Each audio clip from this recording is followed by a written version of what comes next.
안녕하세요. 오늘 그 환경 새소식, 환경 새뜸 코너에 모실 분은 한재각 414 기후정의파업 공동집행위원장입니다. 한 위원장은 오는 4월 14일 세종시에서 열릴 기후파업을 지금 준비하고 있는데요. 그 취지는 무엇이고 어떻게 파업을 기획하는지에 대한 이야기를 들어보도록 하겠습니다. 또 한 위원장이 그간 강조해왔던 개념이 기후정의입니다. 이에 대한 이야기도 한번 나눠보도록 하겠습니다. 안녕하세요. 네, 안녕하세요. 오마이TV 시청자 여러분들한테는 이제 처음으로 인사를 네, 드리는 처음 같습니다. 시간인 것 같아요. 네, 네. 간단한 자기소개 좀 어떨까요? 네, 저는 한 10여 년간 그 에너지 기후 분야에서 연구를 좀 하다가요. 예. 지금 너무 마음이 급하고 네. 지금 연구할 땐가 싶은 생각이 듭니다. 사실은 우리가 정책 방향 이런 것들이 부족해서 지금 기후위기 심각성을 해결 못한다기보다는 어떤 문제 해결하는 정치적 의지, 그리고 사회운동의 힘 같은 게 부족하다고 느껴져서요. 이제는 데모하는 게 더 그래도 기여할 하는 거 아니냐 이런 생각이 들어서 요즘은 읽고 쓰고 뭐 강의하기보다는 이렇게 데모 기획하고 데모하러 다니는 거 그러고 있습니다. 그러면은 연구자에서 네. 데모꾼으로 시위꾼으로 거듭나는 뭐 이런 과정이겠네요. 지금 그 활동하고 있는 기후정의 동맹도 있잖아요. 네네네. 우선 그 기후정의 동맹은 어떤 활동을 하고 있는 단체입니까? 네네네. 기후정의 동맹은 연대 기구입니다. 지금 한 80여 개의 여러 단체들이 참여하고 있는데요. 기후정의라고 하는 기치를 좀 내걸고 폭넓은 연대를 구축해야 된다 이런 생각을 하고 있는데요. 이 얘기를 하기 위해서는 기존에 있었던 기후 운동에 대한 일정한 평가가 좀 있어야 될 것 같아요. 기후 운동이라는 게 과거에 2019년부터 대중적 운동들이 생겼죠. 아시겠지만 2019년에 대학로에서 한 5천 명 정도 모이면서 그 전에 그냥 연구자나 이렇게 활동가 중심의 기후 운동에서 정말 많은 대중들이 참여하는 운동으로 일반 대중운동으로 이제 확산되기 시작했던 거죠. 성장했는데, 근데 그 대중운동이 상당히 좀 스펙트럼이 좀 넓기도 하고, 또 한편에는 무엇을 어떻게 할 것인가에 대해서는 좀 모호한 측면이 있었습니다. 그러니까 강조점이 말하자면 불이하라고 외치는 것이 그런 운동의 어떤 강조점이 있었다면 기후정의 동맹은 그 불은 누가 낸 거야? 라고 하는 질문으로 좀 초점이 올라오는 거죠. 그래서 그 기후위기라는 것이 그냥 우리 모두의 문제라고 하지만 사실은 누군가가 집중적으로 문제를 발생시키고 반대로 누군가가 피해를 입는 부정의에 관한 문제다라는 얘기를 더 강조하려고. 그리고 구체적인 계기는 문재인 정부 시절에 탄소중립위원회를 만들었지 않습니까? 그것도 사실 큰 진전이죠. 기후위기 아무 생각 없었고 탄소중립 이런 거 얘기를 안 하다가 했으니까 좋은데 그 탄소중립위원회가 만들어지고 또 논의하는 걸 보니까 크게 두 가지 걱정이 있었습니다. 하나는 진짜 기후위기를 해결하려는 생각이 별로 없는 상태에서 그린워싱하고 있는 건 아니냐라는 생각했고요. 그린워싱이라 하면은 뭡니까? 그러니까 그렇죠. 뭔가 하는 척 하는 거죠. 이게 워싱이라는 게 그런 거죠. 워싱이. 그러니까 기후위기를 우리 해결한다라고 했지만은 실제로는 선언은 하지만 실제적인 뭐 안 하고, 구체적인 뭐 행위는 없고 뭐 이런 거죠. 대표적으로 얘기하는 게 3척의 석탄 발전소를 계속 짓고 있잖아요. 그렇죠. 근데 탄소 중립 기후위기라는 건 그건 완전 배치됐는데 그거는 계속 지으면서 나는 탄소 중립하겠다라고 얘기하면 뭐 이거야말로 그린워싱인 거죠. 그렇죠. 그런 측면이 있었고 그리고 거기 구성된 탄소 중립 위원들 보니까 한 민간 위원들이 한 70명 정도 있었어요. 한 10명 정도가 기업 대표나 산업계 대표예요. 그리고 뭐 예를 들면 노동자 대표는 한 명밖에 없었고 농민 뭐 통상적으로 우리 사회운동에서 저희는 기후위기 최일선 당사자라고 부르는데 이런 사람들의 목소리를 대변하는 사람이 거의 없었고요. 뭐 전문가가 많이 있다고 하지만은 사실 그 전문가들은 주로 기업이나 정부 입장을 대변하는 이런 사람들인 거죠. 그래서 그런 것을 구성되면서 이게 기후위기를 대응하겠다라고 만들어진 이 정부 여기 탄소중립위원회 그리고 정부 정책이 오히려 귀를 오도하고 있는 게 아니냐. 기후위기를 해결하지도 못하면서 또 다른 기업과 자본들의 새로운 먹거리를 만들어내는데 치중하고 있는 게 아니냐. 그린워싱 하면서. 예컨대 뭐 전기자동차, 배터리, 뭐 재생에너지 뭐 이런 것들 다 도움을 낼 수 있지만 그것이 본질적인 문제는 아니라는 거죠. 그거를 뭐 팔아서 이윤을 얻는 거에 더 관심이 있지 실제로 문제 해결하는 거는 관심이 없는 것처럼 저희가 보이는 거죠. 네. 그랬을 때 그런 식의 뭔가 그린워싱에 대한 문제 제기 그리고 그거를 하려는 어떤 거버넌스의 좀 뭔가 위선적인 거, 허술함 이런 것들에 대해서 제가 비판을 하면서 이제는 기후정의라는 깃발을 들고 본격적으로 이렇게 논쟁도 하고 싸움도 해야 되는 거 아니냐 이렇게 생각합니다. 그러면서 그러한 문제의식을 가진 사람들이 동맹을 맺은 네네, 그렇죠. 뭐 이런 거네요. 네네. 좀 아까 이제 그 기후 위기를 누가 조장했고 그거에 대한 피해자는 누구인지 가해자와 피해자를 좀 구분하는 것이 중요하다라는 이제 말씀을 하셨는데 네. 그게 이제 그 기후 정의의 개념인 것 같기도 해요. 핵심적인 개념 그렇죠. 질문이죠. 네. 질문이죠. 네네. 그러면 네. 좀 더 구체적으로 좀 그 부분에 대해서 설명해 주면 어떻겠습니까? 그러니까 사실 많은 사람들이 이왕에 다 알고 있어요. 온실가스를 많이 배출한 사람들은 부자 나라와 부자들이고 그걸로 인해서 피해를 받는 사람은 가난한 나라하고 가난한 사람들이다 이렇게 다 알려져 있는데 그걸 조금 더 부연 설명을 해보면 이렇습니다. 일단은 국제적으로는 이게 기후 이슈는 국제적인 이슈잖아요. 그래서 유엔 기후변화 협약을 체결할 때부터 1992년 때부터 이 문제가 제기가 됐어요. 그러니까 국가별로 보니까 정말 많이 배출한 나라가 있고 적게 배출한 나라가 있는데 우리 모두의 문제라고 얘기하면 뭔가 부정의가 사라지고 적게 배출한 나라는 좀 억울하죠. 네, 너도 줄여야 된다 이렇게 얘기하면 그렇죠. 아니 나는 지금 전기불 하나 못 켜는데 네가 뭐 큰 집에다가 커다란 뭐 비행기 타고 뭐 이러고 다니면서 배출을 당한 거를 왜 우리 탓을 돌려라고 하는 게 그때부터 논쟁이 있었던 거죠. 쓰레기를 버린 사람이 치워야 되는 거 아니냐라는 그렇죠. 뭐 이런 거. 그게 핵심인 거죠. 오염자 부담의 원칙이라고 그렇죠. 표현하던 얘기라는 건데 그래서 그 당시부터 유엔 기후변화 협약에서 그 문제에 대해서 이렇게 집약된 원칙이 공동의 차별화된 원칙입니다. 네, 공동이라는 건 다 직감하시죠. 같이 함께 하되 좀 차등 적용하자라는 뭐 이런. 그렇죠. 지구의 문제니까 내가 지구밖에 살 수 없는 게 아니라면 우리 모두의 문제죠. 모두 그렇죠. 해야 될 문제인데 그렇죠. 그런데 많이 배출한 나라와 적게 배출한 나라 있으면 차별적으로 책임을 져야 된다 이런 얘기를 한 거죠. 근데 그런 얘기가 쭉 오다가 어느 순간부터는 이게 국가만의 문제가 아니겠다. 이게 한 사람들마다의 문제일 거다. 그런데 이런 생각도 해볼 수 있지 않습니까? 미국이 문제라고 얘기를 했는데 미국의 평균 배출량이 근데 한 15톤 정도 된다 하는데 그러면 아프리카의 뭐 에티오피아 같은 나라는 한 1톤도 안 될 거라고 그죠? 그래서 그러면 미국이 큰 책임 져야 된다고 막 얘기를 했는데 생각해 보니까 미국 내에서도 빌 게이츠 같은 사람이 있고 홈리스도 있잖아요. 그렇죠. 그러니까 이게 그럼 미국 사람 전체가 다 뭐 아프리카 사람 누구보다 더 큰 문제다라고 얘기하면 뭔가 그렇죠. 이게 시야가 좀 가려지는 게 있죠. 그렇죠. 그래서 이거를 근데 모든 인류를 한번 80억 명이랑 80억 명을 쫙 한번 펼쳐본 겁니다. 그러면 진짜 많이 배출한 사람하고 적게 배출한 사람을 비교를 하는 거죠. 대부분 보니까 돈을 진짜 많이 버는 사람들 상위 10%의 사람들이 한 뭐 인구수로는 8억 명 정도 될 겁니다. 이 사람들이 전체 온실가스 배출량의 50%를 배출하더라는 겁니다. 10%가 50%가 그리고 1%가 한 20 몇 %를 배출합니다. 더 위로 갈수록 더 많이 배출한 거죠. 그렇겠네요. 근데 이 마지막에 가난한 인구 40억 명이 배출하는 거는 전체의 10%밖에 안 돼요. 10%도 안 돼요. 그러니까 이게 얼마나 이 부정의한 일입니까? 불평등하네. 네, 불평등하죠. 근데 그 결과로 피해를 누가 보느냐? 이 사람들이 볼 거냐? 그 밑에 있는 다 이 사람들이 보는 거죠. 네, 보는 거죠. 네, 뭐 산사태 내면 홍수 오면 누가 죽겠습니까? 그렇죠. 그러니까 이거야말로 그 기후 위기는 그래서 본질적으로 불평등하고 부정의한 얘기라는 거죠. 그러니까 이 얘기를 얘기하지 않고 기후 위기를 얘기하는 거는 유선적일 수 있다는 겁니다.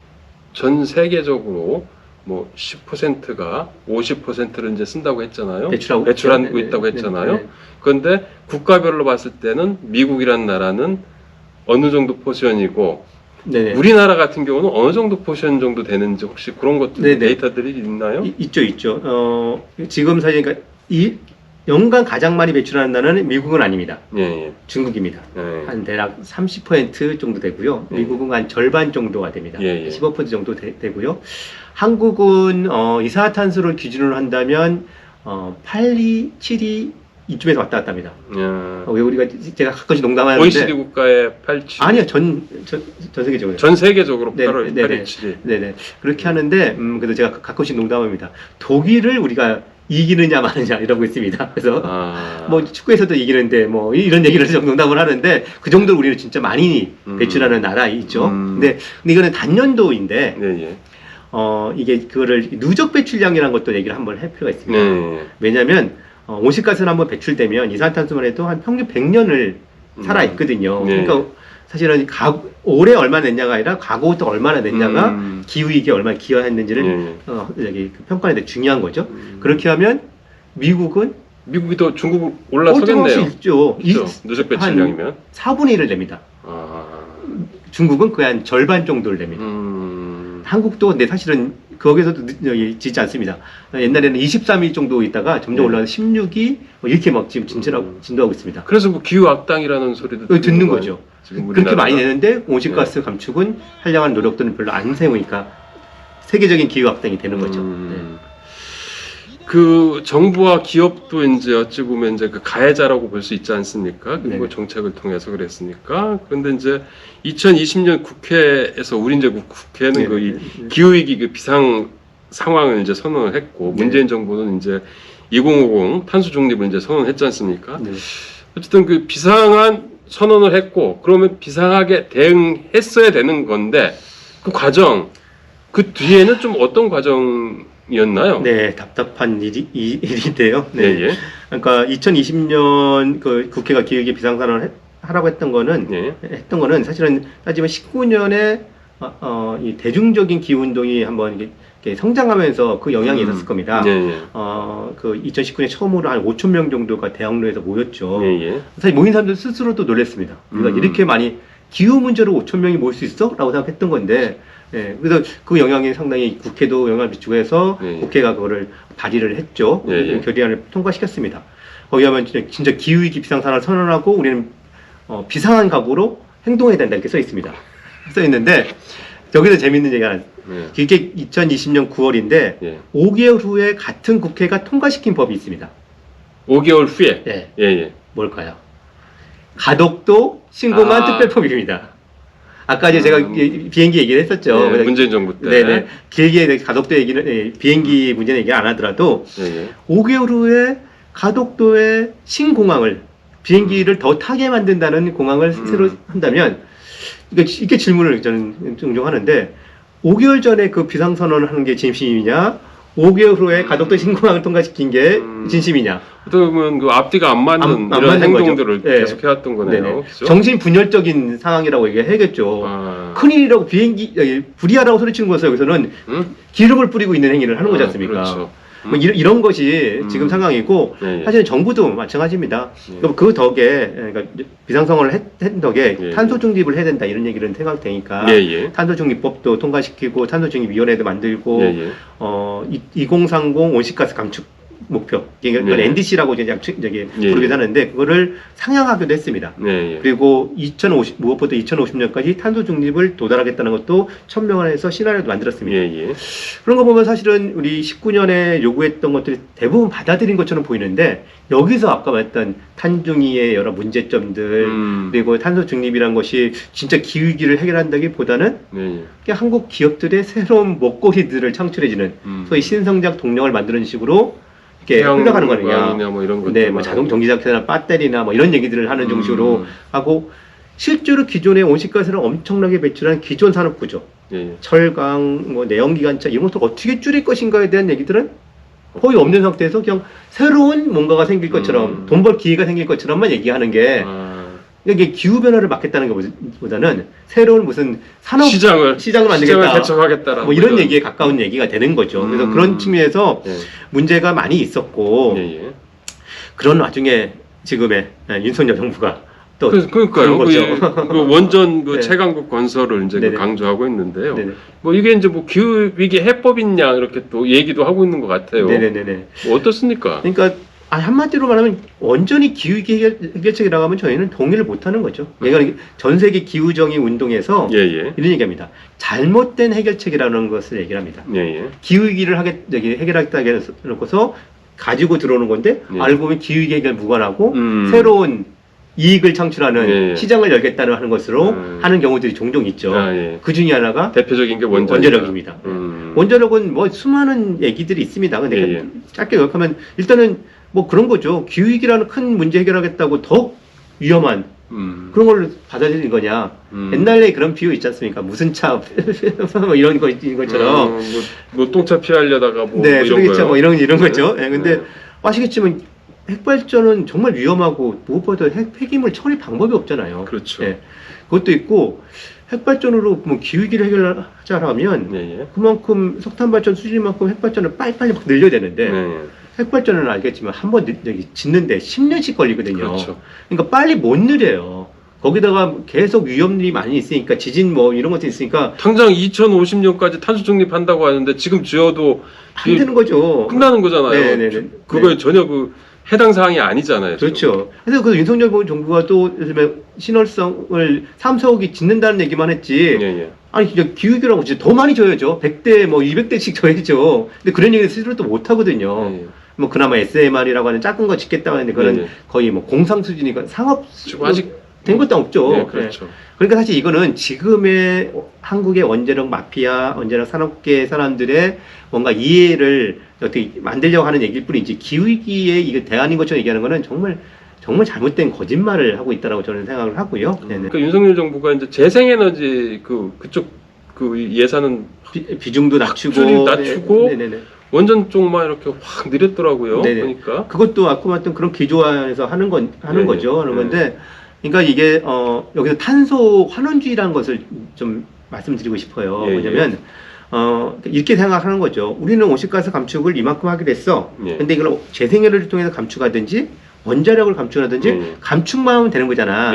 탄소만 배출 안 하면 되는 거야. 이렇게 얘기를 하는데 사실 그거는 탄소에만 주목을 할 뿐이지 그 다음에 다른 어떤 위험 요소들, 사회적 문제들 이런 것들을 신경 안 쓰는 거죠. 그렇죠. 재생에너지를 통해서 감축하는 것에 갖고 있는 어떤 효과, 이점 같은 것들은 싸그리 물지 않 채 원자력으로 한꺼번에 값싸게 뭔가 확 낮추겠다. 뭐 이런 생각만 하고 있는 거죠. 그랬을 때 근데 원자력은 탄소를 감축한다는 것뿐만 아니라 더 많은 위험을 안길 수 있기 때문에 이게 문제가 되는데 특히 걱정은 사실은 이 재생에너지 확대 목표를 낮추는 과정에서 정부의 역할도 되게 확실히 낮췄다는 겁니다. 그러니까 재생에너지를 늘려야 되잖아요. 그런데 그 얘기를 누가 늘릴 거냐고 또 질문해 볼 필요가 있습니다. 우리나라 이 부분에 윤석열 정부에서 이제 내리면서 정부의 역할도 팍 내렸다. 근데 그 중에 대표적인 이런 겁니다. 공기업을 통해서 재생에너지를 늘려나면 그거는 에너지 공공성을 지키면서 재생에너지를 확대하는 거라고 할 수 있습니다. 그렇죠. 그런데 그거를 안 하면 민간이 들어가면 재생에너지는 민영화되는 겁니다. 지금 대부분의 한국의 재생에너지는 거의 다 민영화되어 있습니다. 심지어 외국의 기업들, 뭐 자본들이 들어와서 막 늘어가고 있는데 그런 시점에서 공공의 역할들이 되게 중요한데 재생에너지도 문제는 윤석열 정부 딱 들어오니까 이 작은 정부 뭐 이제 그 부채를 늘리면 안 된다 이럴 거니까 공기업들이 재생에너지 투자하려는 거를 계획을 2조 원짜리 계획을 다 취소시켜 버렸어요. 그러면 그 취소시키면 그건 누가 할까요? 민간 사업자들이 그냥 또 재생에너지 늘어나는 건 좋은 일일 수 있지만은 다 그 민간들이 가져가는 거거든요. 근데 재생에너지가 생각해 보면 이건 누구의 것도 아니고 우리 모두의 건데 민간 자본들이 돈을 들여가지고 이익은 다 재생에너지 그 민간 자본들, 기업들만 가져간다면 이 문제의 영역도 새롭게 생기기 시작하는 거죠. 가령 그럴 경우 공공의 역할을 포기한 자리에 빈 공백을 민간이 재생에너지 사업에 이제 뛰어들 경우에는 어떠한 문제점이 좀 우려가 되나요? 기본적으로 이 재생에너지 쪽 관련해서는 이 자연환경과의 조화 문제가 대단히 큽니다. 그러니까 아무데나 뭐 쓸 수도 없는 거지 않습니까? 그렇기 때문에 환경 영향평가를 더 많이 해야 되고 사실 더 많은 그 토지와 이런 것들이 필요한데 그러니까 제일 뭐 기업 입장 돈벌이 사업으로 해서 오히려 환경을 훼손하고 사실 이제 나무 다 베어내면 또 그 의미가 없잖아요, 사실은. 그런 것들을 잘 관리를 해야 되는데 돈을 버는 거에 최우선적으로 하다 보니 그런 훼손이 더 심해질 수 있고 또 무엇보다 그러다 보니까 지역 주민들하고 갈등도 더 많아지고 그렇겠죠. 오히려 그래서 확대에 또 시간이 또 오래 걸리기도 합니다. 갈등만 생기면 그거 해결하려고 되게 시간 많이 걸리잖아요. 그래서 저희는 제가 생각하기에는 민간이 그걸 주도했을 때는 그런 여러 위험들뿐만 아니라 재생에너지 확대에도 속도를 못 내지 않겠냐라는 걱정도 사실 합니다.